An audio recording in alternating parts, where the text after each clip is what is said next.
A comunicação celular sempre foi um amontoado de siglas, desde os antigos CDMA, TDMA, passando pelo 2G, 3G e agora 4G. Veja como essa história se desenrolou e confira o que vem por aí. AMPS, TDMA, GSM, CDMA, ED e LTE. Juntas, para muita gente, essas siglas não são nada mais do que uma verdadeira sopa de letrinhas. Mas, mais uma vez, a gente explica. Essas são as diferentes tecnologias usadas desde os anos 80 até hoje na telefonia móvel. Isso mesmo, no seu celular aí. Será que você saberia dizer qual é utilizada aí no seu aparelho? Bom, antes de começar, vale lembrar que a telefonia celular é um sistema de transmissão que utiliza ondas de radiofrequência, assim como o rádio e os walkie-talkies, por exemplo. Mas não tão simples assim. Uma rede de telefonia celular divide determinada área geográfica em células. Cada célula possui uma estação rádio base formada por antenas com receptores e emissores de sinal e ligada a uma central telefônica. É com essas estações que os telefones se comunicam na hora de fazer ou receber uma chamada.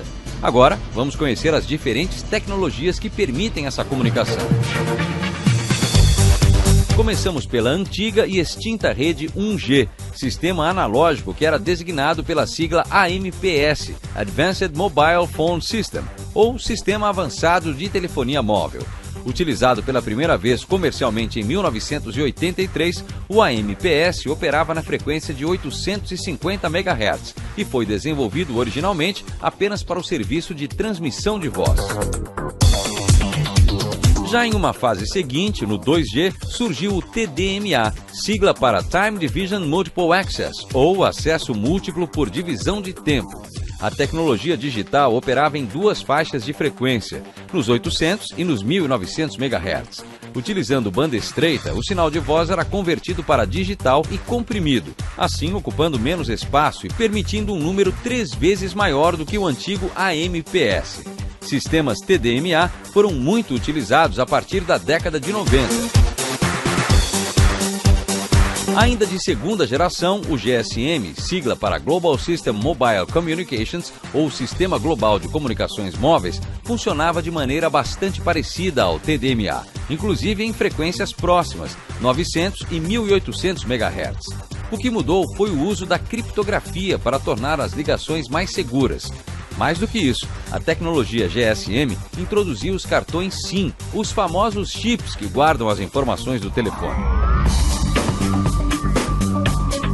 A última tecnologia da geração 2G foi o CDMA, Code Division Multiple Access, ou acesso múltiplo por divisão de código.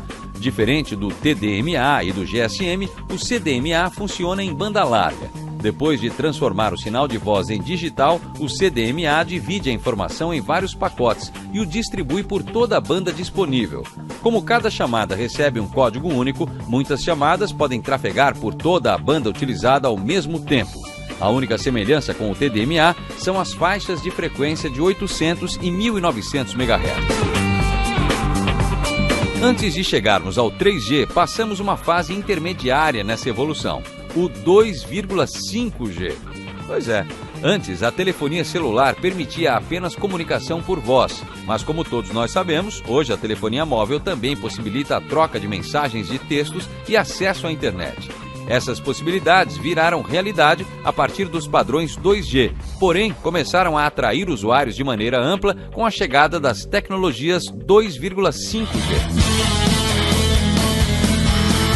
Outros sistemas de comunicação surgiram nesse intervalo. A primeira tecnologia foi a GPRS, que elevou as taxas de transferência de dados nas redes GSM existentes.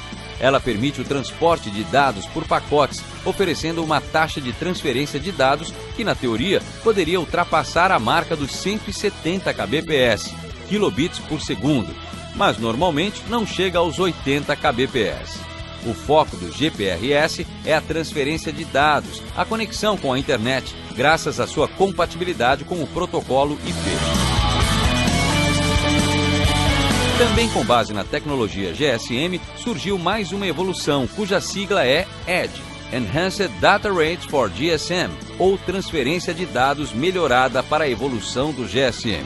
As características são muito similares às especificações do GPRS, inclusive na utilização de múltiplos slots nas conexões. Mas a velocidade máxima teórica da tecnologia subiu para 473 kbps.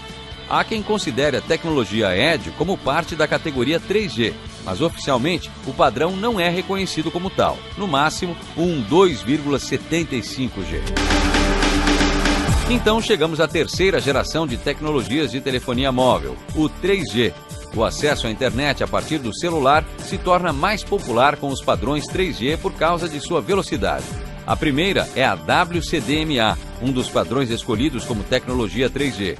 O WCDMA é um padrão para uso de radiofrequência baseado nos mesmos conceitos de comunicação do CDMA. Porém, a velocidade de conexão é bem superior, chegando a 2 megabits por segundo. O padrão WCDMA é mais uma evolução do GSM, e assim o primeiro adotado pelas operadoras por oferecer custo reduzido. Em seguida surgiu o HSPA, uma tecnologia de acesso que alcança teoricamente taxas de 7,2 megabits por segundo. É uma evolução dos padrões GPRS e EDGE. Outra vantagem foi a possibilidade de suportar uma quantidade muito maior de usuários. O HSPA evoluído foi chamado de HSPA Plus e, na teoria, trabalha com taxas de até 168 megabits por segundo. Além de taxas maiores de transferência de dados, o HSPA Plus também oferece menor tempo para o estabelecimento de chamadas, capacidade para uso de VoIP, melhor suporte a aplicações que exigem grandes quantidades de informações e, ainda assim, aproveitando toda a estrutura já existente do padrão HSPA. Recentemente, fomos oficialmente apresentados ao 4G. E você sabe qual foi a tecnologia de comunicação adotada? O LTE, Long Term Evolution, ou evolução de longo prazo. O LTE chama a atenção pelas velocidades, podendo chegar a taxas de 300 megabits por segundo. Outro fator importante é a frequência do canal. Quanto maior a frequência disponível, maior é a taxa de transferência de dados. Ainda que o LTE se apresente como um padrão muito avançado, já se fala em LTE Advanced. A expectativa é de que essa variação possa oferecer taxas de até 1 gigabit por segundo. O LTE pode funcionar com várias faixas de frequência. No Brasil, por exemplo, a tecnologia, quando estiver em funcionamento, deverá trabalhar com a faixa de 2,5 GHz. Bom, depois de tantas siglas, agora você certamente vai entender melhor o que as operadoras oferecem. Qualquer dúvida, deixe seus comentários, hein? Participe e faça parte, você também, da maior comunidade de tecnologia do Brasil.